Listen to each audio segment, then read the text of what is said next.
Hello everyone, welcome back to my YouTube channel में आपका दोस्त हूँ। अपने यूट्यूब चैनल पर आपका हार्दिक स्वागत करता हूँ। कल हमने टॉपिक पढ़ा था अशोक के 14 शिलालेखों के बारे में। उसमें हमने 10 पे चर्चा कर ली थी। 10 शिलालेखों पर हमने चर्चा की ली थी। उसमें 4 शिलालेख बचे थे। काफी वीडियो लंबी हो रही थी, इसलिए मैंने उसको नेक्स्ट पार्ट में सम्मिलित कर दिया है। चलिए एक कुछ रिवीजन करके देखते हैं जो हमने कल 10 याद किए। क्या किसी को 10 याद है? तो पहला क्या था हमारा? पशु बलि की निंदा। क्या समझाया था? कैसे याद करना है कि जब कोई इंसान सात्विकता की तरफ बढ़ता है तो पहला कार्य क्या करता है? वो पशुओं की बलि को छोड़ देता है। तो अशोक ने कलिंग का युद्ध किया। युद्ध करने का उसका पहला काम क्या था कि भाई मुझे सात्विक बनना है। जब सात्विक बनना है तो क्या करना है कि सबसे पहला काम पशु बलि को छोड़ना। सबसे पहला काम क्या है? पशु बलि को छोड़ना। सिर्फ क्या किया? पशु बलि की निंदा की। अब दूसरा कार्य किया, अब लेख 2 में उन्होंने क्या किया? पशु की चिकित्सा और मनुष्यों की चिकित्सा का इंतजाम किया। तीसरे में उन्होंने किया 3 और 5 से याद कराया था। 5 साल में उसका जांच के लिए एक अधिकारी नियुक्त किया। 4 में क्या किया उसने? युद्ध की नीति को छोड़। युद्ध की नीति कौन सी थी? भेरी घोष। भेरी घोष को जोड़कर उन्होंने किसका? धम्म घोष को अपनाया। भेरी घोष को छोड़ के धम्म घोष को अपनाया। 5 में 5 महामात्र नियुक्त किए जो धर्म का प्रचार प्रसार करने वाले थे। कक्षा 6 में क्या था? कक्षा 5 का बच्चा जब कक्षा 6 में जाता है तो उसमें क्या होता है? उसको लगता है कि मैं ही सब कुछ हूं, लेकिन उसको धीरे धीरे पता चलता है कि नहीं यहाँ और भी लोग हैं। तो उसको क्या करना आता है? आत्मनियंत्रण आता है। जब वही बच्चा कक्षा 7 में पहुंचता है तो उसके अंदर सहिष्णुता आती है कि सभी लोग एक जैसे हैं, हमें सभी से मिल बांट के रहना है। 8 में बताया था, 8 क्या बताया था? 8 सही क्या होता है? 8 में क्या होती है? यात्रा। क्या होगी? यात्रा। यहाँ कुछ यात्रा दी गई है, आगे और बात करेंगे। उसमें भी कुछ यात्राओं का वर्णन किया गया है। 9 में क्या था कि 9 वाले जो बच्चे होते हैं वो कक्षा 10 वालों को फेयरवेल पार्टी देते हैं। कहते हैं फेयरवेल पार्टी, मतलब 9 में क्या था? समारोह। और अशोक के कितने भी शिलालेख होंगे उसमें हर चीज की एक क्रिटिसिज्म किया गया है। ये समारोह की निंदा की गई है। 10 में क्या था? कक्षा 10 में गौरव और ख्याति नाम के 2 बच्चे थे जिनके मार्क्स कम आए, इसीलिए भी उनकी निंदा की गई। कब तक हम लोगों ने यहाँ तक देखा था। आज स्टार्ट करते हैं 11वें शिलालेख के। 11वें शिलालेख में क्या था? 11 में था धम्म की यात्रा। अभी जो हमने पीछे देखा कक्षा 8 में, यह यात्राओं का वर्णन है। यहाँ सिर्फ धम्म की यात्राओं का वर्णन है। धम्म की यात्रा। देखिए कोई भी शुभ काम करते हैं तो किससे करते हैं? 11 रुपए से, 51 रुपए से, 21 रुपए से। तो 11 रुपए से क्या किया हमने? धम्म की यात्रा। 12 में क्या है? महिला महामंत्र। क्या है हमारे? महिला महामंत्र है। महिला महामात्र। अच्छा पुरुष महामात्र किसमें थे हमारे पास? 5 में। 5 में क्या थे? पुरुष महामात्र। क्वेश्चन पूछा जाएगा कि महिला महामात्र का जिक्र कहाँ है और पुरुष महामात्र का जिक्र कहाँ है? तो महिला का है 12 में और पुरुष का है 5 में। पुरुष का इसमें है 5 में।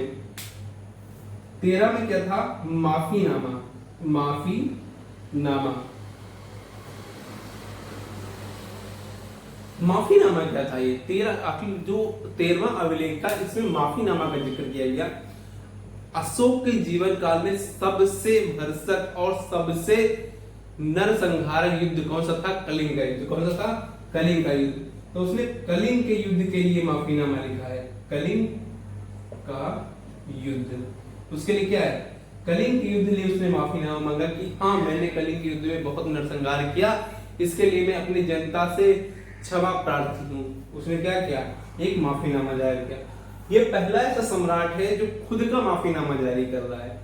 अभी तक हमने औरंगजेब आएंगे आगे देखिएगा, सबने नरसंहार किया, लेकिन सम्राट अशोक इसीलिए सम्राट है क्योंकि उन्होंने ऐसे कार्य किए जो कोई और नहीं कर सकता था।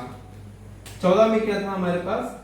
अब जब सब हो गया, माफी मांग ली हमने, तो क्या करते? अब हम सात्विक हो चुके हैं, सब कुछ हो गया, माफीनामा हो गया, तो क्या होगा? जनता की भलाई। जनता की भलाई क्या? उनके सुख समृद्धि की कामना।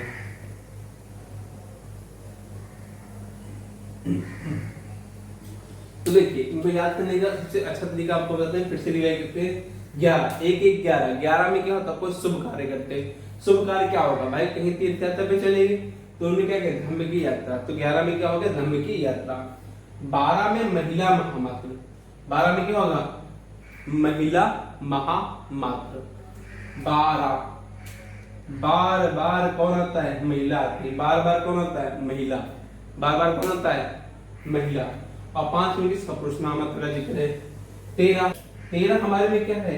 हिंदू धर्म में अनलकी नंबर माना जाता है। 13 क्या है? अनलकी नंबर है। तो 13 अनलकी नंबर, तो उसमें क्या होगा? कुछ ना कुछ अनलकी होगा। तो भाई कलिंग का युद्ध हुआ, अनलकी था भाई, इतना नरसंहार हुआ, सब कुछ हुआ। तो उसका क्या है, माफी नामा। तो 13 क्या होता है, अनलकी होता है, तो अनलकी में क्या किया हमने, माफी मांग ली। 14 में 14 जनता की भलाई की कामना, उसकी सुख और समृद्धि की कामना। इस वीडियो में इतना ही। नेक्स्ट वीडियो में आपके मिलेंगे कुछ नए टॉपिक के साथ जो आपके एग्जाम ओरिएंटेड होंगे। अगर आपको वीडियो पसंद आता है तो वीडियो को लाइक कर दिए, चैनल को सब्सक्राइब कर लीजिए और हाँ बेल आइकन जरूर प्रेस कीजिएगा, जिससे नए वीडियो की नोटिफिकेशन आप तक पहुंच सके। और ज्यादा से ज्यादा इसको शेयर कीजिएगा, जिससे हमें भी थोड़ा सा मोटिवेशन मिलता रहे। मैं आपके नई नई वीडियो लाऊं, तब तक के नमस्कार, धन्यवाद।